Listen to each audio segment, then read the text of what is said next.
इसकी वंदना हरी अब हमारे साथ हैं। वंदना, शुक्रिया समय निकालने के लिए। हाउ आर यू रीडिंग जो भी कुछ हमने ओपेक एंड एलाइज की मीटिंग में होता हुआ देखा? मीटिंग डिलेड थी, मीटिंग 7 घंटे तक चली और मीटिंग में मीडिया अलाउड इस बार नहीं था। ये तो ऑफ कोर्स एक साइड ऑफ द स्टोरी है, लेकिन जो सारे चेंजेस यहाँ पर कोटा को लेकर हुए हैं उसे आप कैसे रीड कर रही हैं? नमस्कार मनीषा। तो काफी डिफिकल्ट कॉन्वर्सेशंस रहे मिनिस्टर्स के, और वो और कट करना है, प्रोडक्शन कम करना है, इसको लेकर नहीं थे कॉन्वर्सेशन जैसे आप बोल रही थी, वो कोटा को लेकर है। तो जो मेजॉरिटी ओपेक प्लस के मेंबर्स हैं, 19 मेंबर्स ऑल टुगेदर पार्टिसिपेट कर रहे हैं ये प्रोडक्शन एडजस्टमेंट अग्रीमेंट्स में 2020 से।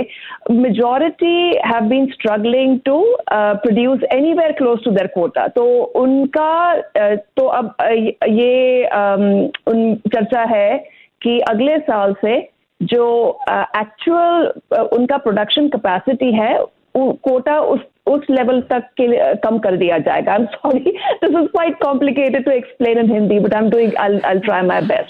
So basically there what that achieves, that is the main question, right? क्यों कर रहे हैं ऐसा, क्यों करना चाहेंगे वो?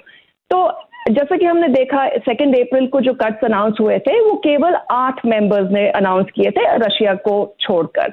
तो वो इसलिए क्योंकि वही 8 मेंबर्स, सिर्फ 19 में से वही 8 मेंबर्स हैं जो अपने कोटा तक पहुंच सकते हैं। बाकी जो मेंबर्स हैं वो अपने कोटा से 200,000, 300,000, even up to 700,000, 7 lakh barrels per day कम प्रोड्यूस कर रहे हैं। So what happens next year is ये कोटा और कोटा अगर लेवल में ले आए तो आगे से जो भी कट्स तय होंगे, प्रोडक्शन कट तय होंगे, वो इक्वली डिस्ट्रीब्यूट हो सकते हैं। So that is the main achievement of this weekend's meeting. बाकी जो 1 million barrel per day Saudi cut है वो सिर्फ 1 महीने के लिए है, तो उसको लेकर बहुत ज्यादा ऑब्वियसली बुलिश सेंटिमेंट नहीं है मार्केट में। सिर्फ 1 मिलियन बैरल पर डे का कट है और सिर्फ 1 महीने के लिए है। So it's I don't expect it to give too much support to crude prices. Fair point. Vandana, सबसे पहले तो अप्रिशिएट कि आप हिंदी में बोलने के लिए यहाँ पर ट्राई कर रही हैं, और दूसरी चीज ये कि अब आपको यहाँ से प्राइसेस कहाँ जाते हुए लगते हैं? आपको लगता है कि एक बॉटम इन प्लेस है अब यहाँ?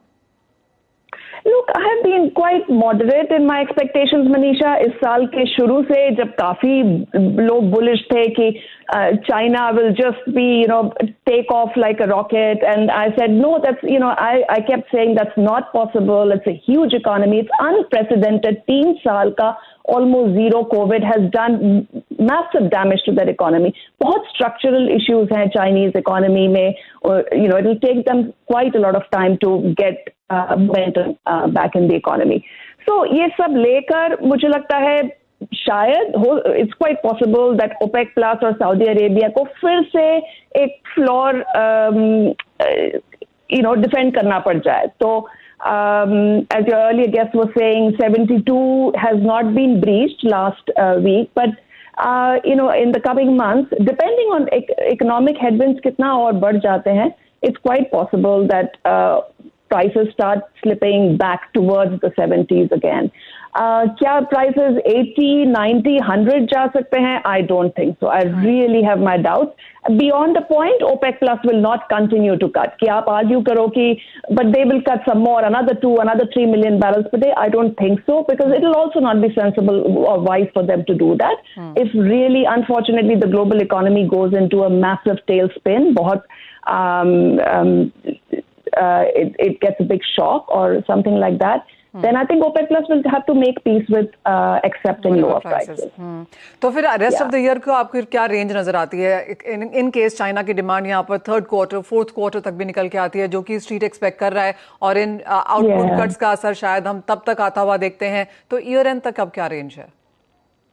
I think on the positive side, the best, अगर आप लेके चले best case scenario for the Chinese economic growth, I would say we can see it in high 70s, 80 के आसपास average हो सकता है Brent का.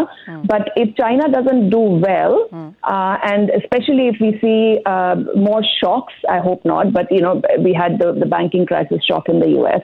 But if we have a much more significant slowdown in momentum in the US and Europe, which is quite possible, the way the central banks are tightening monetary continue to tighten monetary policy, both the ECB and the Fed, I think we could see a move towards the 70s again. All right. Towards 70 rather, and threaten to go under 70. Okay, so best case scenario $80 around है, average वहां पर बन सकता है, लेकिन अगर भाव नीचे गिरते हैं तो 70-72 के आसपास फिर से देखने को मिल सकते हैं।